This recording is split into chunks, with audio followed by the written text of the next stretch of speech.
One half of life is luck, whilst the other half is discipline. And that's the most important half. For without discipline, you wouldn't know what to do with luck. Sow an act, and you reap a habit. Sow a habit, and you reap a character. Sow a character, and you reap a destiny. All men have bad luck and good luck. The man who persists through the bad luck, who keeps right on going, is the man who is there when good luck comes and is ready to receive it. My son, the next time you feel like you don't have any luck, remember, keep going, step by step, with enthusiasm, discipline, and persistence, and you will find luck. Just like a nail is driven out by another nail, so is a habit overcome by habit. Chains of habit are too light to be felt until they are too heavy to be broken.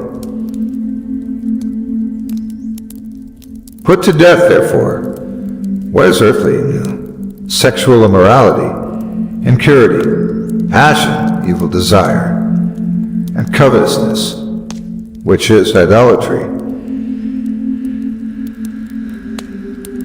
One who is disciplined by others is blessed, but he who disciplines himself is greater still. For the mind that is set on fulfilling the desires of the flesh is hostile to God, for it does not submit to God's law. Indeed, it cannot. The reality is this: self-discipline removes many of the self-created obstacles that stand between you and the level of success and achievement that you both crave and deserve. And so, rather than it being self-sacrificing, self-discipline is actually self-promoting. Motivation is what gets you started, but habit and discipline is what keeps you going. My son, discipline will take courage and perseverance, but it will pay off.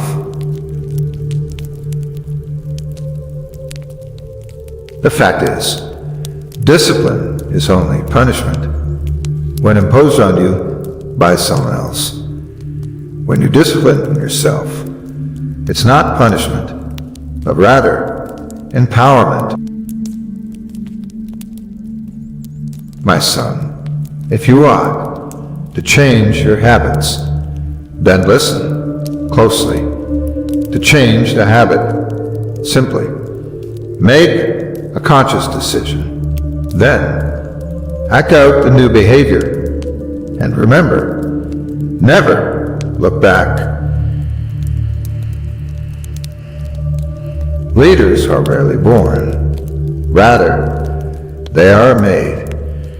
Persistence and circumstance play a bigger role in developing a great leader than initial circumstances ever will. And so, never forget, it is your discipline that you must work on.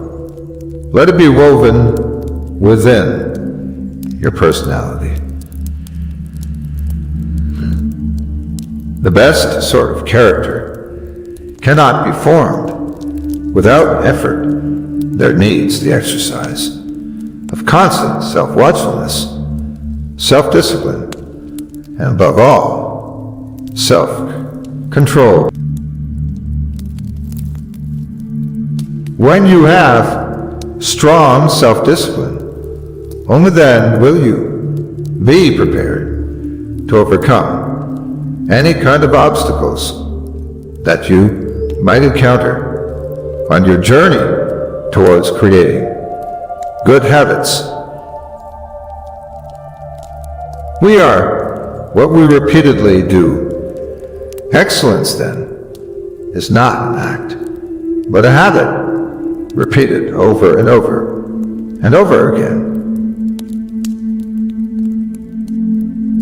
A disciplined mind leads to happiness, but an undisciplined mind leads to suffering. Men are creatures of habit. If you quit, when things get tough, it gets that much easier to quit the next time. Rather, if you force yourself to push through it, the grit begins to grow in you. Once you learn to quit, it becomes a habit. For this is the will of God, your sanctification, that you abstain from sexual immorality, that each one of you know how to control his own body in holiness and honor, not in passion and lust, like the Gentiles who do not know God. Self-denial and self-discipline are the two pillars that maketh a man.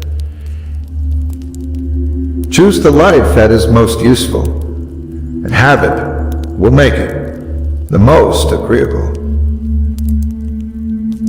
Man is largely a creature of habit, and many of his activities are more or less automatic reflexes from the stimuli of his environment. My son, discipline your habits by building the right environment. Habit is a cable. We weave a thread of it each day, and at last, it becomes unbreakable. Stop the habit of wishful thinking and start the habit of thoughtful wishes. Moral excellence comes about as a result of habit. We become just by doing just acts, tempered by doing temperate acts, and brave by doing brave acts. Your environments and settings matter. Set yourself up in an environment that encourages the building of self-discipline, not one that sabotages yourself. Happiness is dependent on self-discipline. You are the biggest obstacle to your own happiness. It is much easier to battle with society and with others than to fight your own nature. Habit is the intersection of knowledge, skill, and desire. Just because you're struggling with self-discipline doesn't mean that you have to raise the white flag and declare your self-improvement efforts a complete failure. Instead, work to increase the chances that you'll stick to your healthier habits, even when you don't feel like it. If you live by the Spirit, then you ought to walk by the Spirit. Winning is not a sometime thing. It's an all-the-time thing. You don't win once in a while. You don't do things right once in a while. You do them right all the time. Winning is a habit. The moment you feel yourself hesitate on something you know, count 5, 4, 3, 2, 1 to activate your prefrontal cortex and interrupt the habit of overthinking, self-doubt, and fear. The truth won't set you free until you first develop the skills, and the habits, and the talent, and the moral courage to use it. Want to know the secret of successful people? Successful, effective people are those who launch directly into their major tasks and then discipline themselves to work steadily and single-mindedly until those tasks are complete. Period. The undisciplined man falls into the same category as the lazy person, who allows circumstances to control him rather than controlling his circumstances. Once you understand that habits can change, you then have the freedom and the responsibility to remake them. To put it simply, if you want to direct your life, you must first take control of your consistent actions.